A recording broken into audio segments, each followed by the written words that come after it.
ആത്മവിശ്വാസം എന്നൊരു വാക്ക് പൊതുവെ ഭാഷയിൽ ഉപയോഗിക്കുന്നുണ്ടെങ്കിലും നമുക്ക് വേണ്ടത് ആത്മവികാസമാണ്, വിശ്വാസമല്ല. വാക്കുകൾ വളരെ ശ്രദ്ധിക്കണം. നമ്മൾ പറഞ്ഞ് തെറ്റിദ്ധരിപ്പിക്കപ്പെട്ട വാക്കുകളാണ്. അത് ഈ സെമറ്റിക് മതങ്ങൾ ഉണ്ടാക്കിയ വാക്കാണ് വിശ്വാസം. ഉള്ളതിനെ നിങ്ങൾ വിശ്വസിക്കേണ്ട കാര്യമില്ല. ഉള്ളതാണ്, ബോധമില്ല എന്ന് നിങ്ങൾക്ക് തെളിയിക്കാൻ പറ്റും.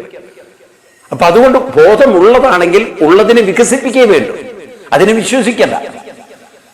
അതുകൊണ്ട് ഇവിടെ നമ്മുടെ ജീവിതത്തിൽ നമുക്ക് ശ്രദ്ധയോടുകൂടി നാം സാധനാനുഷ്ഠാനങ്ങൾ ചെയ്യാൻ തുടങ്ങിയാൽ, ഞാൻ പറഞ്ഞില്ലേ, നിങ്ങളൊന്നും ചെയ്യണ്ട. അല്പനേരം പ്രാണായാമം, പ്രണവം, അതുപോലെ ഏതെങ്കിലും ഒരു മന്ത്രം, ഒന്നുമില്ലെങ്കിൽ അമ്മേ നാരായണ, ദേവി നാരായണ, ഒരു 108 പ്രാവശ്യം ജപിച്ചു തുടങ്ങി.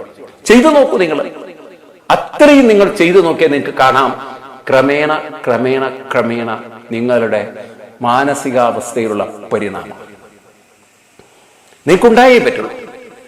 നിങ്ങൾ അറിയോ, കുട്ടികൾ പഠിക്കണം.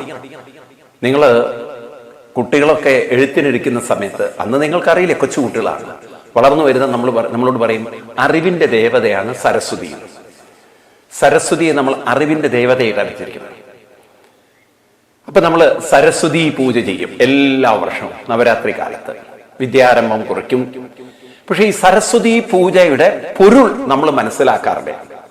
നമ്മൾ കേവലം ഒരു സരസ്വതി ദേവിയുടെ ഫോട്ടോ ഒക്കെ വെച്ച്, വിളക്ക് വെച്ച്, പിന്നെ കേരളത്തിലാണെങ്കിൽ ഈ സരസ്വതി ദേവിക്കും ലക്ഷ്മിക്കും ദുർഗയ്ക്കും ഏറ്റവും ഇഷ്ടപ്പെട്ടത് അവിലും ശർക്കരയും തേങ്ങയും.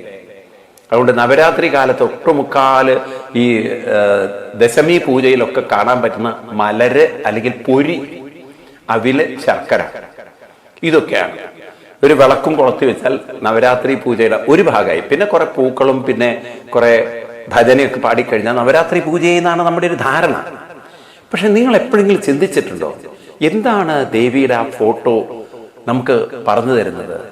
എന്താണ് അതിന്റെ പിന്നിലുള്ള പൊരുൾ? നമ്മൾ മന്ത്രങ്ങളൊക്കെ ചൊല്ലും ദേവിയെക്കുറിച്ച്.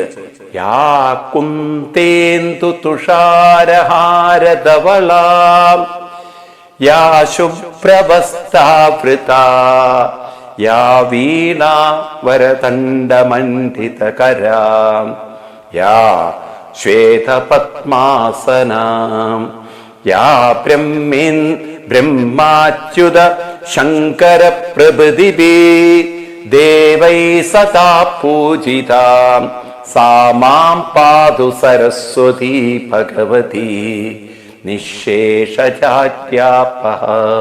ഈ ശ്ലോകം